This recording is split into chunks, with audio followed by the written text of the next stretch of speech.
काँग्रेसनं माघार घेतली असली तरीही बारामतीची पोटनिवडणूक ही बिनविरोध होणार नाही, कारण अर्ज मागे घेण्यासाठीची मुदत संपली असून एकूण 23 उमेदवारांनी त्यांचे अर्ज हे कायम ठेवलेत। त्यामध्ये करुणा मुंडे आणि अभिजित बिचुकले हे उमेदवार आहेत। या निवडणुकीत आता 23 एप्रिलला मतदान होईल आणि 4 मेला निकाल जाहीर होईल।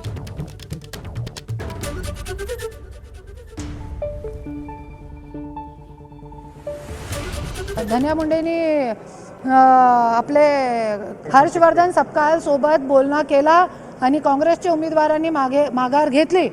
तो एक लक्षात ठेवा, महाराष्ट्राची जनताला मी एकच बोलते, हे मोठे मोठे राजकारणी लोक आज काँग्रेस सारखा पक्ष विकू शकता, पण करुणा मुंडेला खरेदी करण्याची कोणाचीही लायकी नाही आहे। एबीपी माझा, उघडा डोळे बघा नीट।